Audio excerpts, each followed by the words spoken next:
Hello and welcome to FYI, our new series about the many programs MCPS has to offer and ways that you can support and engage in our school system efforts.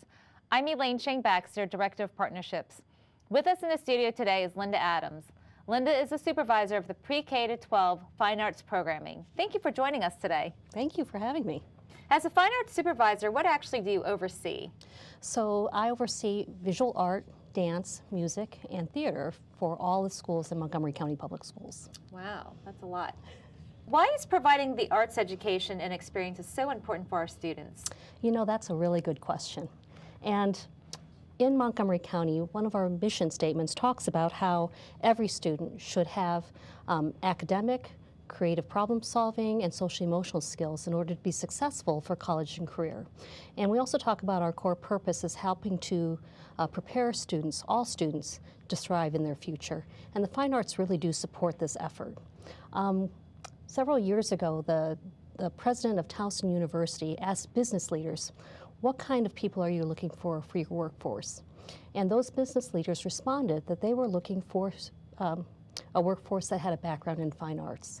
They found that these students were creative, they were innovative, they were critical thinkers and problem solvers, they were able to collaborate, they were good communicators, as well as being flexible and adaptable. And all of these 21st century skills are things that the arts support. So when you look at social emotional learning, for instance, that is such an important thing in our schools these days. And our students are telling us that in fine arts, they really feel like it's a safe place to be. It's someplace where they are accepted.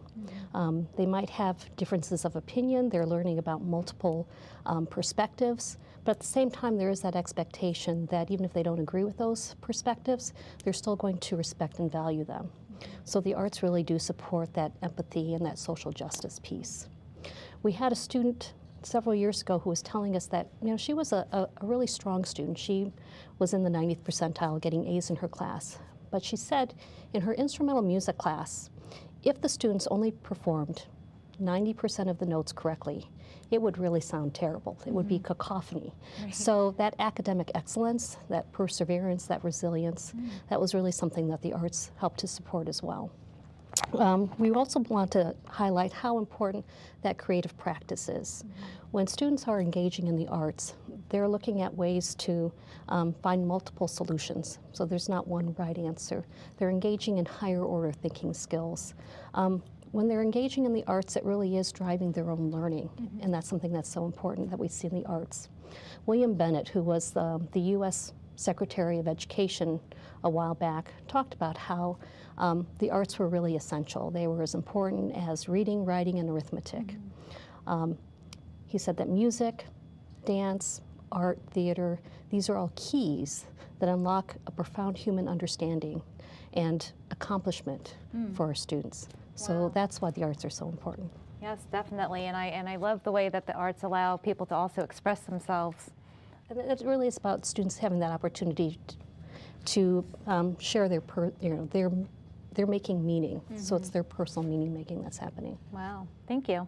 Can you highlight the different arts opportunities that are available at each of our levels? Oh yes. Well, at elementary we have visual art and music. All of our students have access to. And then beginning in 4th grade and 5th grade, students also are able to take chorus and instrumental music. In middle school and high school, we have a wide variety of opportunities in visual art, chorus, general music, instrumental music, dance, and theater. What you're going to find is that different schools will highlight different programs, but it really is a goal for us, you know, to eventually see that all schools and every student has access to the programs that they're interested in. Certainly that's something that, you know, if students have an interest, it's really incumbent upon them and their parents to maybe let their schools know that this is something that they're interested in if it's not offered at their school. I see. But in addition to those courses that we offer, we also include co-curricular and extracurricular opportunities in the arts. So for instance, my office also helps to support a theater festival where students are able to take workshops throughout the day. So it could be things like acting or stage management, combat skills, stage combat. They can also participate in individual or group festivals. And they can also audition for high schools or for colleges and universities at our theater festival. Oh, I didn't know that. We have a dance showcase where our students can take master classes during the daytime, and then in the evening, their schools perform a concert for parents in the community. We have music adjudications for both chorus and instrumental music. And these are our district level adjudications. So students actually get very specific feedback on their performances, and they can actually go to the state level if they get a superior rating. So those are some of our co-curricular activities. Visual art, we have our countywide art shows. So we have one at the elementary, middle, and high school level. And this year, our art shows are going to be at Montgomery Mall. So our elementary and middle school art show is going to be in April, and that also includes performances, choral performances by a few of our schools. And then our high school art show is going to be in June, at the beginning of June. In addition to that, some of our extracurricular activities include some of our honors programs. So in chorus, if you want to be a part of an honors group, they begin in 5th grade and they go all the way through high school.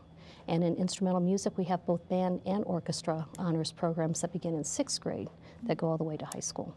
Wow, we really have a variety of avenues in which kids can participate in the arts and learn more about them. And that's just, like I said, the ones that we're involved with. There's so many more things that are happening at the schools. Wow. Can you tell us about the community partnerships that support the fine arts programming?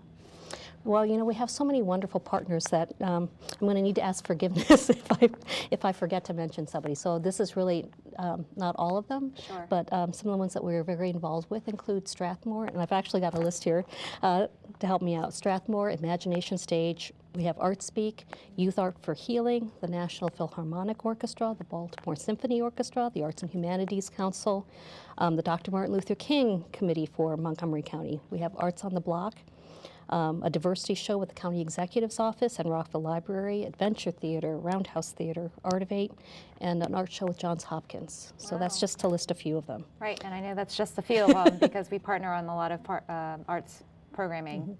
Now, one of our longest standing partnerships has been with Strathmore, and we have both our grade 2 and our grade 5 students who attend a concert at Strathmore free of charge.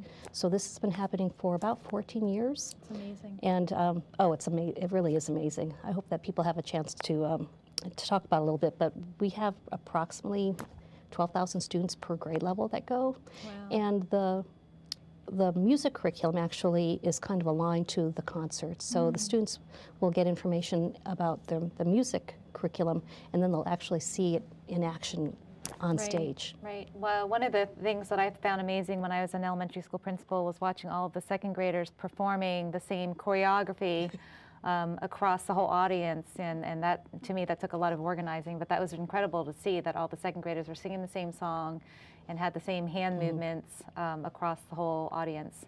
Well, we just updated that concert actually this year, and again, it's just an incredible performance because you really see all of the different ingredients that go into creating music. So they talk about layering and how different instruments come in at different times. They talk about dynamics and what makes a piece, you know, stirring you or slowing you down to evoke a certain emotion.